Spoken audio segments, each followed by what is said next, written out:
صل على سيدنا ومولانا محمد وعلى سيدنا علي وسيدتنا فاطمة وسيدتنا زينب وسيدنا حسن وسيدنا حسين وعلى آله وصحبه وبارك وسلم.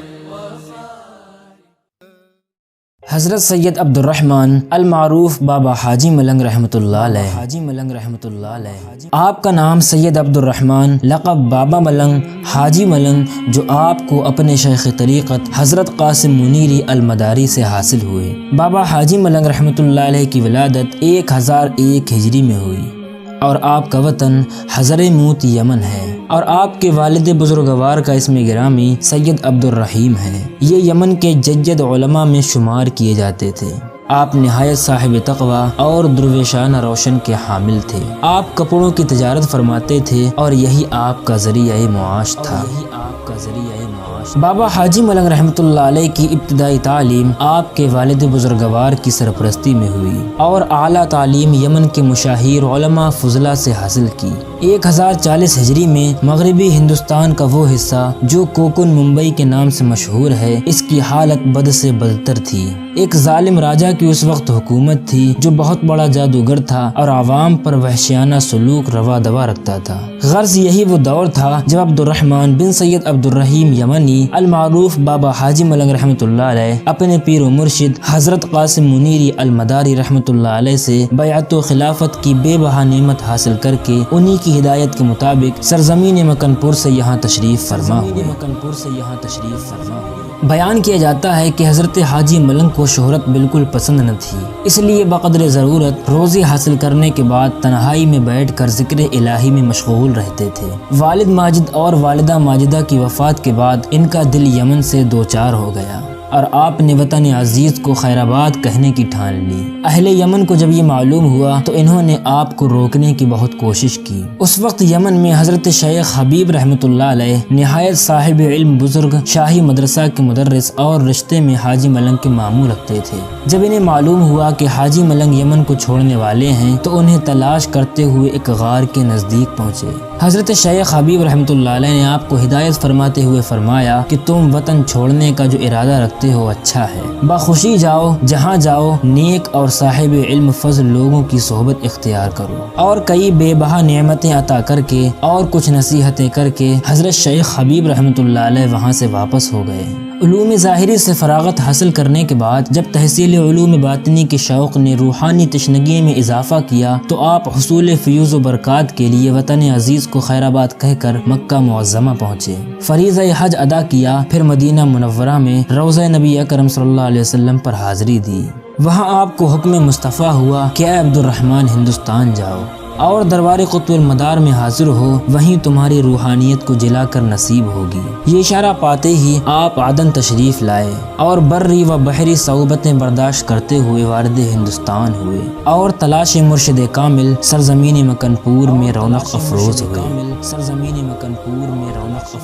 اس وقت مکن پور شریف میں صاحب نسبت بزرگوں کی ایک بہت بڑی جماعت تھی جن میں حضرت بدیع الدین احمد قطب المدار مدار العالمین رضی اللہ تعالیٰ عنہ کے خلیفہ اجل حضرت سید جمال الدین جانم جنتی کے تربیت یافتہ صاحب نسبت بزرگ حضرت قاضی المعروف قاسم منیری المداری کی مجالس کا بڑا شہرہ تھا. آپ ان کی مجلس میں شریک ہوئے. جیسے کہ حضرت قاسم منیری کی نظر کیمیا پر پڑی تو خانقاہ عالیہ میں آپ کو ٹھہرا لیا اور داخل سلسلہ فرما کر اوراد و اعمال سلسلہ مداریہ کی تعلیم دی. 5 سال تک آپ منازل سلوک طے کرتے رہے.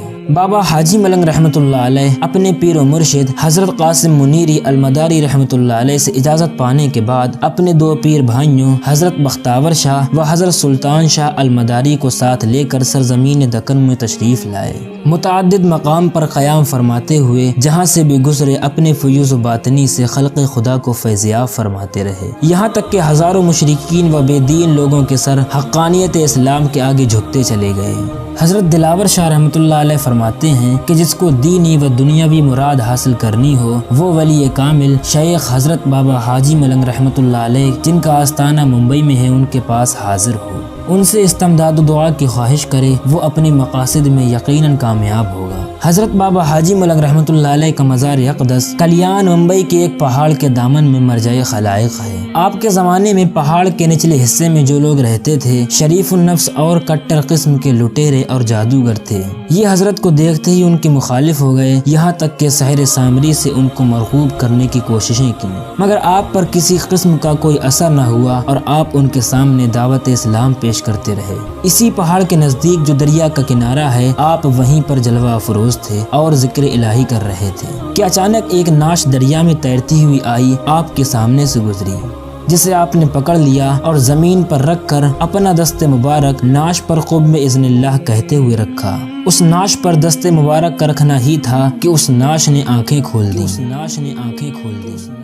بابا حاجی ملنگ رحمۃ اللہ علیہ سے ایسے ایسے امور ظاہر ہوئے جن کا عام حالات و اسباب کی راہ سے واقع ہونا عقل و دانش کے نزدیک کچھ ناممکن سا نظر آتا ہے، مگر اللہ رب العزت اپنے محبوب بندوں کی ہر مرضی اور ہر خواہشات پوری فرماتا ہے۔ بابا حاجی ملنگ رحمۃ اللہ علیہ کی وفات کی ہجری 1059 ہجری ہے کہ جمعرات کے دن بابا حاجی ملنگ رحمۃ اللہ علیہ نے اپنے مریدین و متعلقین کو جمع فرما کر نصیحتیں فرمائیں۔ آپ نے فرمایا، تم سب لوگ تبلیغ و اشاعت اسلام میں کوشاں رہنا اور خالق کائنات اور اس کے رسول صلی اللہ علیہ وسلم کی اطاعت و پیروی میں سرگرم عمل رہنا اور ہر ایک سے بلا امتیاز و مذہب و ملت ملتے رہنا، کسی کو حقیر سمجھ کر اس سے نفرت نہ کرنا، بے کس اور معذوروں کی خدمت بجا لانا۔ الغرض صبح صادق ہوتے ہی آپ نے نماز فجر ادا فرمائی اور نماز جمعہ سے پہلے آپ کی روح قفس انصری سے پرواز کر گئی۔ ہندوستان میں جتنے بھی سلاسل ہیں ان میں ملنگ نہیں ہوتے ہیں، ملنگ حضرات صرف سلسلہ عالیہ طیفوریہ مداریہ میں ہی ہوتے ہیں۔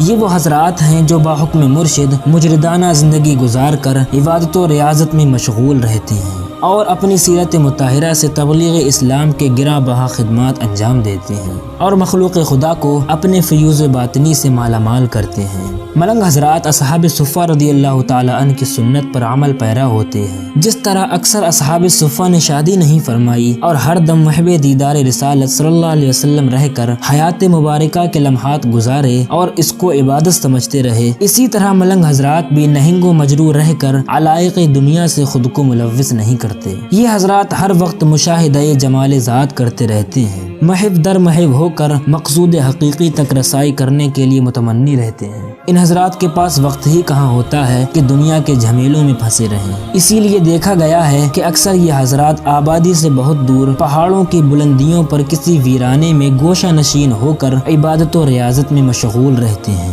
اسی لیے حضرت سید عبد الرحمن یمنی عرف حاجی بابا ملنگ مداری رحمۃ اللہ علیہ نے بھی اپنے مرشد کامل حضرت قاسم منیری المداری رحمۃ اللہ علیہ کی اجازت سے کلیان کو اپنا تبلیغی مرکز قرار دیا۔